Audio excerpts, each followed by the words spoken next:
Assalamualaikum warahmatullahi wabarakatuh. Hai para pencinta catur dan para catur mania, selamat datang kembali di Legenda Catur Dunia.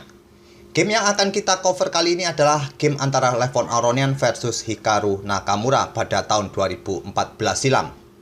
Sejauh ini kawan, rekor pertemuan kedua pemain ini sebanyak 46 kali pertemuan dalam game klasikal.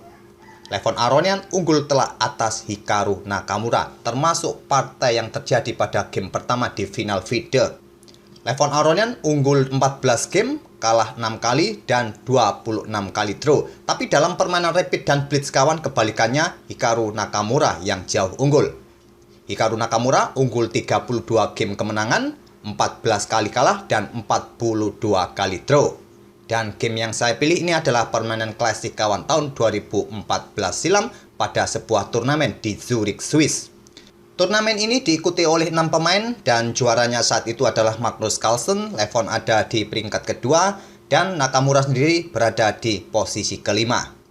Dan langsung saja kita ke permainannya Levon versus Nakamura ini. Levon pegang putih mengawali dengan ready opening kuda F3, kuda F6, dan pion C4 pembukaan Inggris, pion G6, kuda C3, gajah G2, dan pion G3.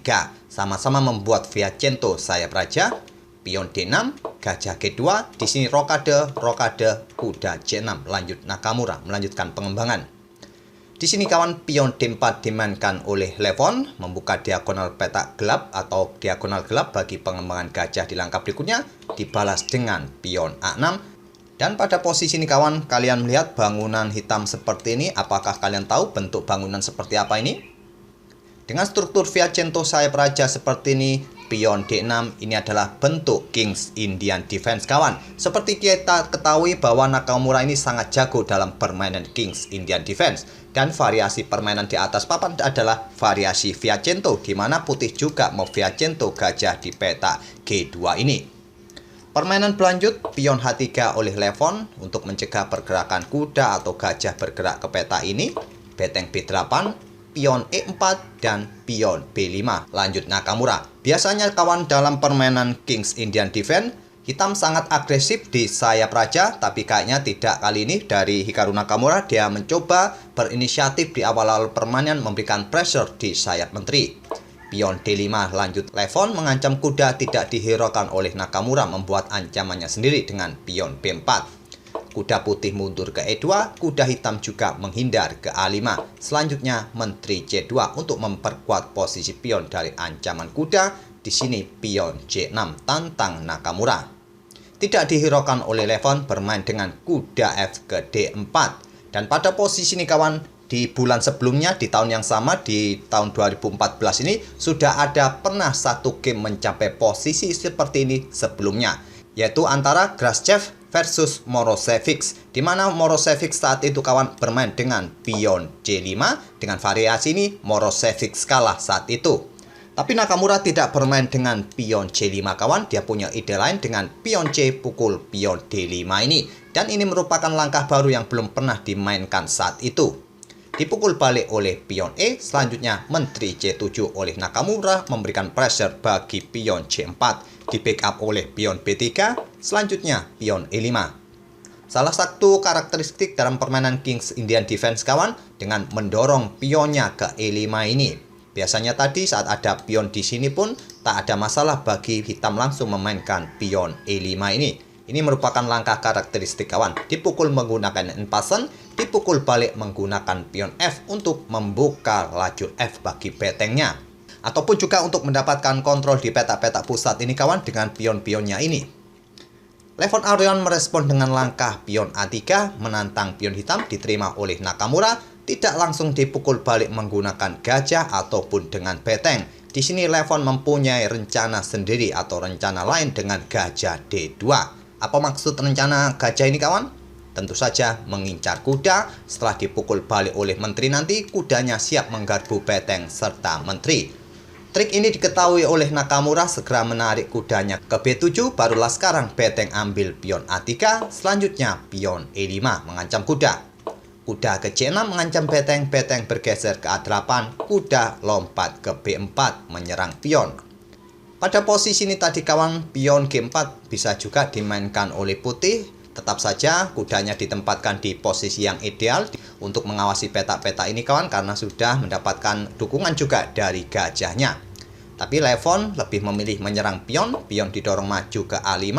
Di sini kuda tidak terburu-buru untuk dipindah lagi ke petak C6 ataupun ke petak D5 ini. Levon mempunyai taktik untuk mendapatkan yang lebih besar beteng yang ada di petak A8 jika pion pukul kuda. Di sini gajah bergerak ke F5, melanjutkan pengembangan, mengkoneksikan beteng, dan sekarang kuda menghindar ke D5. Dipukul oleh kuda hitam, dipukul balik oleh gajah putih skak, raja bergeser. Selanjutnya pion B4, lanjut Levon menantang pion hitam. Tantangan ditolak kawan, gajah lebih memilih mengambil pion H3 terlebih dahulu. Pada posisi ini sebelum memainkan pion B4 ini, engine menyarankan kita memainkan pion G4 terlebih dahulu untuk mengusir gajah terang hitam ini atau menyelamatkan pion H3. Tapi Levon langsung memainkan pion B4, ingin membuka lajur B kawan, memberikan pressure bagi peta ini, nanti bisa menggeser beteng ke lajur B, dan dijawab dengan langkah gajah pukul pion H3, beteng bergeser ke B1, gajah F5 kembali menyerang beteng naik ke B2. Di sini gajah mundur ke D7 oleh Nakamura. Ingin mengadu gajahnya mungkin nanti kawan di sini, dan Levon melanjutkan pertukaran pion B pukul pion A5. Hitam tidak akan berani pukul pion ini kawan. Posisi kuda juga kena pin oleh gajah putih. Kalaupun nekat, posisi pion ini juga cukup kuat. Dukungan dari beteng serta menteri serta gajah gelapnya. Dan pion ini akan menjadi repot nanti bagi hitam. Sudah menjadi pion bebas kawan, tinggal 3 petak lagi bisa promosi. Nakamura melanjutkan tantangan pertukaran gajah terang sekaligus memblokade pimpinan terhadap beteng A8-nya, dijawab dengan langkah kuda C3. Nakamura tidak melanjutkan pertukaran gajah karena ini nanti akan memberikan tempat bagi kuda di petak pusat. Sangat repot juga kawan, posisi gajah ini cukup sentral, cukup bagus untuk menguasai diagonal terang ini. Tapi kalaupun sekarang dipukul oleh gajah hitam, maka selanjutnya kuda akan menempati petak pusat gantian, merepotkan juga posisi kuda seperti ini. Nakamura pada posisi melepaskan tekanan dengan kuda C5, menghindari pin-pinan dari gajah putih, juga bermaksud untuk bermanuver nanti kawan, mungkin pion ini siap didorong, sikat kuda, atau nanti kuda ini menempati petak ini untuk memberikan ancaman bagi beteng. Dijawab Levon dengan langkah gajah E3, terlebih dahulu ingin mengeliminasi kuda ini. Pion E4 jawaban Nakamura, selanjutnya pion A6. Tidak terburu-buru pukul kuda ini tadi. Kenapa tidak langsung pukul kuda ini kawan, agar hitam juga tidak mempunyai monster kuda di petak pusat? Hitam akan melanjutkan gajah pukul gajah terang terlebih dahulu kawan. Setelah dipukul balik oleh kuda mengancam menteri, hitam akan mengambil gajah gelap putih di petak C5 ini. Dan coba lihat, diagonal gelap ini juga terbuka bagi gajah hitam untuk menyerang beteng. Sekaligus posisi menteri, beteng juga sedang mengincar pion putih ini. Juga mengincar pion C4 dengan dukungan beteng nantinya. Jadi pada posisi seperti ini tadi, Levon tidak terburu-buru untuk pukul kuda ini kawan. Dia memanfaatkan pion A6-nya terlebih dahulu untuk memberikan dukungan bagi beteng naik ke petak B7 untuk mengawasi baris ke-7 pertahanan Nakamura ini. Nanti akan diikuti pertukaran gajah terang, gajah pukul kuda, dan petak B7 ini kawan sudah lemah, nanti bisa dikuasai oleh beteng putih yang bisa naik ke petak ini. Di sini Nakamura merespon dengan langkah kuda D3 mengancam beteng. Beteng langsung naik ke B7 mengancam menteri, juga menawarkan bagi gajah terang hitam ini untuk dipukul. Di sini Nakamura memutuskan tidak pukul beteng menggunakan gajah, menarik mundur menterinya ke C8. Memukul beteng ini merupakan pilihan terbaik kawan. Walaupun pion ini mempunyai kesempatan 1 langkah maju kawan, tapi nanti masih bisa dihadang oleh beteng. Tapi tetap saja kawan, secara hitung-hitungan posisi putih masih lebih baik daripada hitam. Posisi pion sangat kuat, dijaga oleh gajah terang, beteng pun siap mendukung nanti di peta ini. Sudah sangat sulit bagi hitam untuk merebut pion ini kecuali melakukan pengorbanan perwira. Nakamura memilih menarik mundur menteri ke C8, dibalas Levon dengan langkah kuda ambil pion E4. Menghindari tekanan dari gajah hitam, juga membuka serangan bagi kuda putih. Nakamura terlebih dahulu bertukar gajah terang, dipukul balik oleh pion untuk mendapatkan kontrol di petak-petak ini, menghentikan laju pion hitam juga, barulah nanti beteng siap pukul kuda. Respon dari Nakamura adalah Menteri G4 merupakan langkah kesalahan. Langkah kuda bergerak ke petak C5 ini merupakan pilihan terbaik kawan. Nanti jika terjadi pertukaran kuda di sini, bisa kalian pukul menggunakan pion. Walaupun posisi hitam memang benar-benar kolaps kawan, tapi ini adalah variasi terbaik daripada memainkan Menteri ke petak G4. Menurut Stockfish, bukan menurut saya. Pada posisi ini terlihat Menteri hitam mengincar kuda, mengincar petak D1 melakukan skak, raja bergerak mungkin ke petak H2, kuda bermanuver ke petak-petak ini nanti kawan untuk kembali menyerang. Di sini jawaban dari Levon adalah pukul kuda terlebih dahulu sekaligus mengontrol petak D1. Menteri hitam ambil kuda putih mengancam beteng, beteng bergeser lagi ke tempatnya. Dan di sini Menteri ambil pion D5 oleh Nakamura mengepin Menteri. Menteri bergeser ke E2 menghindari pimpinan agar betengnya leluasa bergerak, juga mengawasi pion A6 ini. Nakamura melanjutkan Menteri ke C6, kembali membuat langkah kesalahan kawan. Langkah terbaik adalah Menteri bergeser ke petak E5 ini tadi. Di sini Levon melanjutkan dengan pion A7-nya, memberikan tekan lebih bagi peta ini kawan, siap didorong beteng nanti, dan pion D5 jawaban Nakamura. Dan langkah ini adalah langkah keliru kawan. Walaupun langkah terbaik harusnya gajah bergerak ke petak E5. Tapi Nakamura memilih pion D5 kawan. Dan pada posisi ini ada satu gebrakan yang bisa dilanjutkan oleh putih untuk melancarkan serangan-serangan berikutnya. Seperti biasa silakan pause video ini untuk beberapa detik dan coba temukan gebrakan apakah itu yang bisa dibuat oleh putih kawan untuk melanjutkan serangannya. Apakah sudah ketemu kawan langkah terbaik bagi putih untuk melanjutkan serangannya, untuk melanjutkan gebrakan? Apakah kalian berpikir beteng B8? Langkah ini bisa saja kalian lakukan, tak ada masalah, tapi bukan langkah terbaik. Langkah terbaik adalah beteng pukul gajah.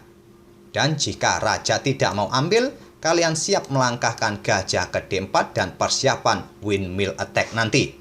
Nakamura langsung ambil beteng putih ini kawan. Dan selanjutnya gajah D4 skak, raja ke H6. Jika raja bergerak ke petak terang, ancamannya apa berikutnya?